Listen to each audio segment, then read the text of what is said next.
Hey everyone, so late last year I made a pretty large video comparing all of the most popular home rowers, including the Peloton Row, Hydrow and the Hydrow Wave, the Aviron Impact and Aviron Strong, Ergatta, NordicTrack RW900, and of course the classic Concept 2. If you haven't seen that video, I suggest watching it first, and there should be a link to it in the video description below. But today I want to provide an update to that rower comparison, as there has been a huge amount of changes over just the past 4 months or so. There have been new workout options added, new integrations with third parties, new equipment additions, several of the prices have changed, there has been a new quality concern with the Peloton Row, and even a new rower model from NordicTrack has been released. So there is a good amount to cover that I think is important to know if you are considering purchasing a rower for your home. And a big shout out today to Veri, whose sponsorship helped make this update possible and who you can learn more about later on in this video. Okay, so let's go ahead and start with Aviron. In my original comparison, Aviron was the leader by a good amount in terms of its accessibility. With the new Aviron Strong model, it's the only rower with a low rail mixed with a high seat, which really is ideal. It is the only rower to have a foot pad that has an adjustable width. There is an optional lumbar support and several other features which all help to make this high level of accessibility and comfort. And now they have recently released an additional add-on called the Quick Adjust Resistance Remote. So you can install this remote and be able to control the resistance while keeping your hand on the rowing handle. And while this is a nice addition for anyone, it really is a key feature for making the rower as accessible as possible. Like I mentioned in my previous video, even my mother-in-law with MS can use this rower and now can even adjust the resistance by herself. None of this is true for any other rower on this list. Additionally, Aviron has had several new updates to their platform since that last comparison video. One of the things I mentioned about Aviron was that it's designed around fun, entertainment, and games, but not so much for structure or programs if that's something that you prefer. But now they do have a variety of new programs that come out monthly that you can sign up for and follow along to. And I think it's really well done. It gives you a sort of an idea of what to do next. Now, it's not a full program, meaning there isn't any sort of progressive structure here, as you might see in a program from Ergatta, for example, but at least it's something you can follow along to, which can really help you create some new monthly goals and become more consistent, which obviously is very important. Now, on top of that, Aviron has also made an update adding Strava as an available third-party integration, which is really great for those of you like me who like to mix their training up with running and other sports, and so prefer the ability to see all of your training information stored in one place. Additionally, Aviron has lowered the price for the Aviron Strong Series rower. It was previously around $2,500, which is in line with the other premium rowers like Ergatta and Hydrow, but now it's $300 cheaper at just $2,199. So always nice to see the price come down a bit. Now, speaking of Hydrow, the price for the Hydrow Wave has actually gone up quite a bit. Originally, when it came out, it was around $1,500, but it has seen a couple of price increases since and is currently priced at $1,895. Now, the price for the original Hydrow has remained the same at $2,495, and not really much else has changed with Hydrow in regards to their classes or membership, except that they have added new circuit training, which is basically boot camp type classes that mix in strength work with rowing. They seem to generally be on the shorter end at around 20 minutes each, but they could be a great addition for those looking for a quick session that mixes both rowing and strength together.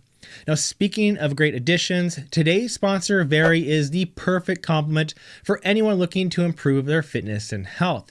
Veri combines a continuous glucose monitor, or CGM, with an easy-to-use app to help you find the right foods and habits for your body. A CGM is a tiny device that sits on the back of your arm, measuring your blood sugar around the clock. It's barely noticeable, completely pain-free, and each one lasts 14 days or so. Now, connected to the Veri app, you'll be able to see your glucose levels in real time. and more importantly, get personalized, actionable insights to improve your health. You can see how each meal affects your glucose levels and learn how small tweaks to your diet and exercise timing can have huge effects on your body. Not only does this allow you to get real insight into exactly what does and doesn't work for you, but one of the best parts about Veri is that they focus on making this important tool affordable. At just $175 per month, this is about half the price of many competitors. And for a limited time, Veri is offering 20% off for viewers of Connect the Watts. All you need to do is use the link in the video description below and use the code ConnectTheWatts20. Okay, so next let's talk about Ergatta. Now, Ergatta has added a new workout mode type called Vortex. And Ergatta doesn't really add workout types very often, as they really seem to try to make a workout type that has a lot of depth so they can build around it and create a large number of workouts with it. Now, previously they had the meteor workout, a rhythm and race workout types, all of which I think are great, by the way. The new Vortex mode, though, I am a little bit mixed on. It looks really cool, and I love the idea of it, which is basically a race mode that is tied to your skill level, where the harder you row, the more points you earn. But there are also times when you can get extra multipliers, so during those times you are really incentivized to push the pace even harder. So a little different than a regular race where you mostly just try to pace the entire thing. And while I think it's an interesting new addition, I'm just not really a huge fan of how that whole point system works, as you are really just way too incentivized to go super hard during those extra multipliers and not really as much outside of them. So I don't know. It's a fun way to mix things up for sure, but I don't think it's really something that moves the Ergatta program forward necessarily. They still have the best overall program designs of any rower overall, and obviously still looks great, but Vortex, I could take it or leave it. Now, similarly, the Peloton Row hasn't really seen anything change here, though there have been some new concerns brought forth. So when the Peloton Row was released, one of the best parts about it was that it was so whisper quiet. It really is a lot more quiet than any other rower I have ever tested. However, it turns out that that quiet tech may not be something that lasts forever or even that long, as many people have now been reporting that their rowers are starting to make a lot more noise. And in fact, this has been reported so often that Peloton even created a new FAQ page about it on their website, which lists what Peloton now considers, quote, normal operating sounds. And these normal operating sounds feature some pretty nasty rattling sounds,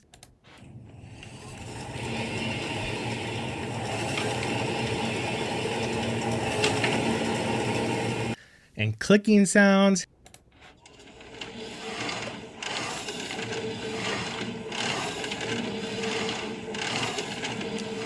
and it seems that Peloton has also just removed all mentions of how quiet the rower is on their website.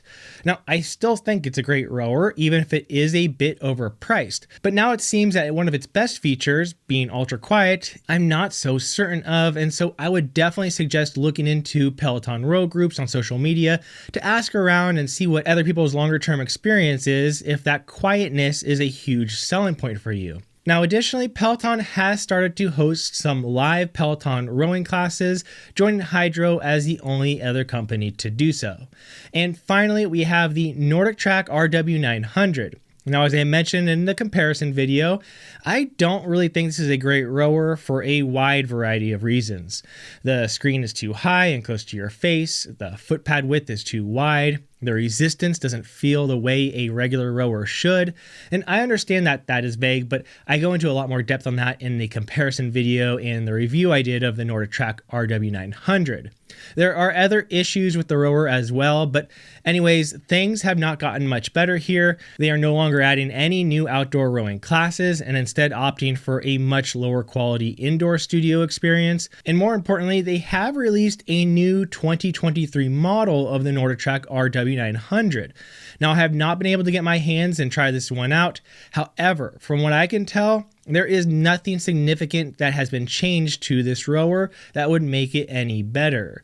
And from what I can see, there are just a few subtle changes to the overall look, and my guess is that this mostly has to do with a settled lawsuit with Hydrow where Hydrow sued iFit over that new NordicTrack RW900 look over a patent design infringement. So my best guess here is that they changed things a bit in accordance to whatever deal they made to make the rower look a bit less like Hydrow's. But functionally, I don't think anything has changed here. Again, if you haven't seen the full comparison of all of these rowers, I highly suggest you watch that right here. As always, this is Colin Jenkins with Connect the Watts. Appreciate you being here and see you next time.